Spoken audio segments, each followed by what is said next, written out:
warahmatullahi wabarakatuh, pemirsa JPL. Alhamdulillah hari ini hari yang sangat bahagia.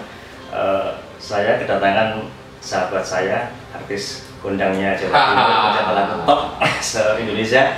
Ada Ledalan yang kebetulan hari ini berkenan berkunjung ke gubuk darurat kami, studio darurat kami, studio JPL Production. Sedikit kami akan mengumpas tentang Ledalan, sosok seorang Ledalan di perannya di dunia acting, di dunia musik, bahkan latar belakang dulu yang beliau adalah seorang jurnalis.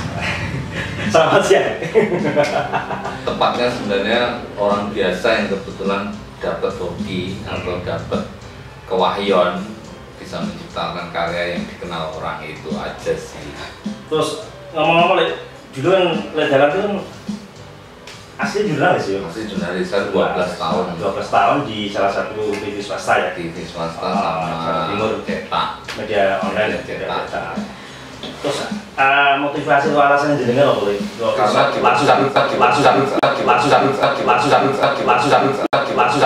Langsung pikir, karena kena PHK.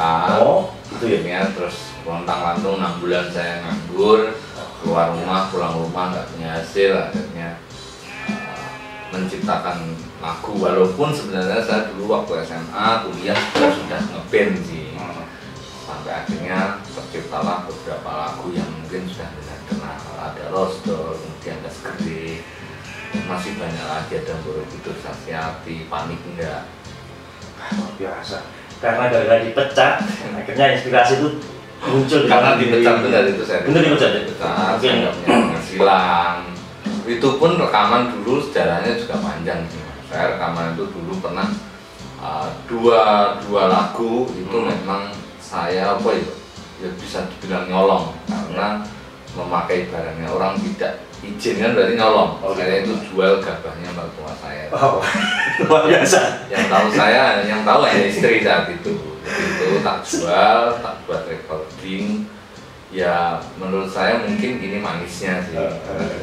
Dan setelah boom saya juga berusaha untuk mengembalikan. Itu pun orang tua saya maupun dikembalikan kan gitu. Walaupun sebenarnya dia tahu sih kok gabahku terus kalong kan gitu.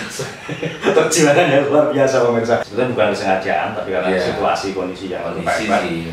Sebenarnya bukan nyolong tapi minta, cuma nggak wani izin. Kalau nyolong itu kan resikonya disepui kan diminta cuma nggak wani izin, kan itu milik kita sendiri. Terus lagu pertama di dunia itu tentang sarangan ya? Sarangan. Kenapa? Ledalan kan bukan asli Magetan. Bukan, tapi karena kok saya lagu tentang Magetan. Kenapa kok sarangan dipilih? Perhitungan saya adalah sarangan memang memendam sebuah cerita kenangan tentang saya pribadi, karena saya dulu jurnalis selamat di Magetan. Saya rekod lagu pertama Sarangan, kemudian Balio Ngawi, kemudian Losdol. Hanya yang terilis bukan Sarangan yang pertama. Memang Sarangan kalau nggak salah ketiga itu saya. Cuman untuk rekod lagu pertama memang Sarangan. Cuman itu ya, jadi banyak kenangan saya di Sarangan. Termasuk kenangan pribadi? Kenangan pribadi ya, memang semuanya berkenangan pribadi. Cuman di lagu Sarangan itu memang saya kolaborasikan dengan Cinta, dengan Tresno sing kepegak dino kan gitu sih Mas. Jadi itu alasan saya kenapa membuat Sarangan bukan kota lain. Dia ada cerita tersendiri. Kalau alasan, kalau pandangan Anda tentang dunia musik, khususnya dunia seni dengan dunia media cetak atau dunia media itu gimana? Sebenarnya nggak jauh beda sih, nggak jauh beda. Saya pun membuat lagu-lagu, beberapa lagu saya juga belajar dari pengalaman dari saya menjadi jurnalis. Bisa dilihat di lirik-lirik semua lagu saya pasti cenderung lebih ke detail, ke cerita real, terus out of the box. Out of the box-nya kenapa? Keluar dari kotak, bahwa lagu biasanya itu ambiar, nangis-nangis, sedih-sedih. Kalau Losdol, contoh Losdol itu kan cerita apa sih? Tentang bakul sayur, tukang las, tukang gas, kan itu nggak masuk, nggak nyambung kan gitu. Intinya itu juga Dan itu realita. Iya, kata-kata itu juga diambil dari ilmu jurnalis. Oh, gitu. Jadi ternyata di jurnalis itu pengalaman di Braga juga bisa dipakai untuk nulis sangat karya. Kedua, menggunakan ilmu jurnalis itu kaitannya dengan gimmick, kemudian pencitraan, ilmu-ilmu sudah saya dapatkan ketika di jurnalis. Bagaimana promosi yang bagus, bagaimana meng-share karya biar diminati orang, itu salah satu strateginya yang saya ambil dari ilmu jurnalis. Itu poin terpenting yang bisa kita pelajari teman-teman pemula YouTuber termasuk saya. Jadi kita bisa belajar dari dalam bagaimana sih cara strategi untuk mempromosikan karya kita. Karena karya bagus saja kurang cukup menurut saya. Kita butuh promosi, kita butuh media gimmick, biar orang tertarik, biar orang penasaran, itu butuh. Karena hanya bagus saja mungkin yang lihat hanya beberapa, tapi kalau kita bisa bikin promo yang bagus, mungkin orang lebih banyak untuk niat untuk melihat karya kita. Dan itu diantaranya ilmu yang Anda dapatkan dari ilmu jurnalis ini, Bang ya? Hampir semua yang saya dapatkan dari ilmu jurnalis. Berarti memang sakit itu nggak selamanya, tapi bahkan sakit di balik sakit ada berkah. Jadi saya manisnya. Itu sekarang bersyukurnya adalah terima kasih untuk kenangan pahit. Terima kasih kepada pahit. Media yang pernah mempecat sampai dulu ya. Jangan sampai dipecat, Anda sedikit semakin besar. Enggak terima kasih malah. Lebih cenderung ke apa ya? Lebih cenderung ke pembuktian. Ke proses sih sebenarnya. Proses. Kalau memang dulu saya nggak dipecat, mungkin nggak bikin lagu, nggak menekuni lagi bidang seni, mungkin itu aja sih. Tapi saya pribadi sebagai seniman, penulis, kemudian penulis naskah film, itu sangat-sangat sekali membutuhkan cerita-cerita pahit. Itu yang saya tunggu. Sekarang kan saya dengar-dengar dari media cetak maupun media online, Lek Dalan sekarang sudah merambah ke dunia perfilman. Bahkan beliau ini seorang penulis naskah yang hebat, sutradara sekaligus bahkan juga aktornya juga di dalamnya. Nah, ada beberapa sih, ada beberapa naskah yang sudah rilis, ada di channel Ega Faris. Agus Kotaribon itu saya sendiri yang langsung menyutradarai, menulis naskahnya juga. Kemudian di YouTube-nya Didi Kempot Official yang kemarin dengan juga Sujono. Terus kemudian ada kejutan lagi nanti mungkin tahun ini bisa tahun depan satu karya tulisan saya insya Allah bakal akan dilihat seluruh Indonesia, itu sih tujuannya. Dalam hal ini khusus untuk hari ini kebetulan Lek Dalan ini memang sengaja kesini untuk take vokal karyanya yang dibawakan oleh anak didiknya. Ini suatu kesinambungan berkarya antara senior dan junior. Nah, ini kiat-kiat gimana? Kiat-kiatnya.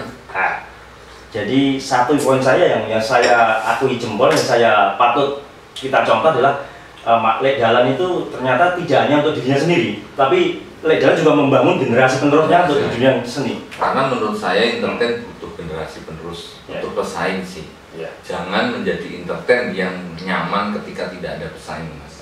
Menurutku pesaing itu perlu, tapi kalau bisa kita menciptakan pesaing itu sendiri.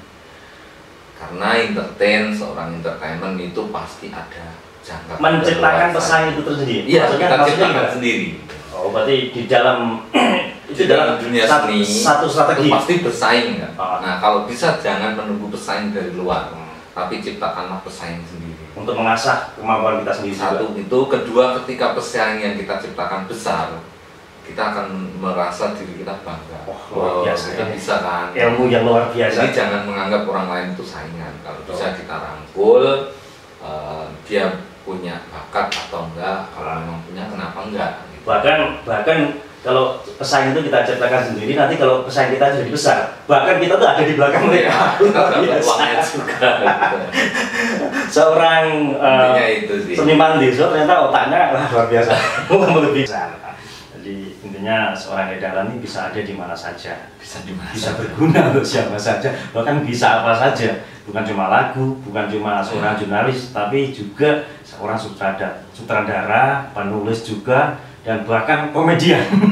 Basicnya memang komedi. Karena hidup saya sudah susah. Saya nggak mau terbawa di kehidupan nyata ya, masa ya susah nih loh. Jadi ya saya pengennya memang komedi.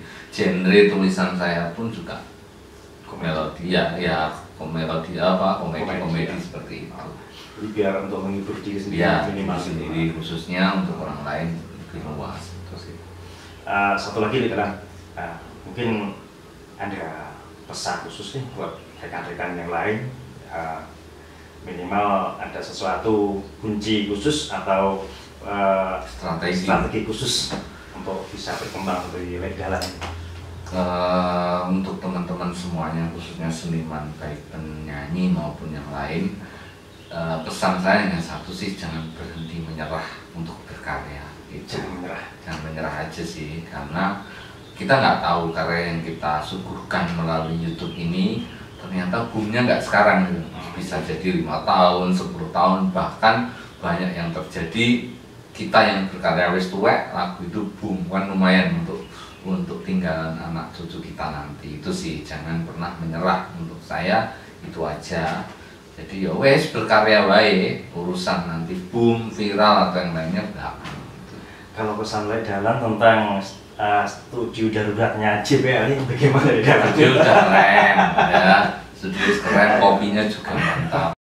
Luar biasa, terima kasih Ledalan atas waktunya dan sudah berkunjung ke markas kami, gubuk darurat kami, studio darurat kami JBL Production. Mudah-mudahan inspirasi dan semangat dari Ledalan tadi bisa menular ke kita ini, juga seniman-seniman lainnya.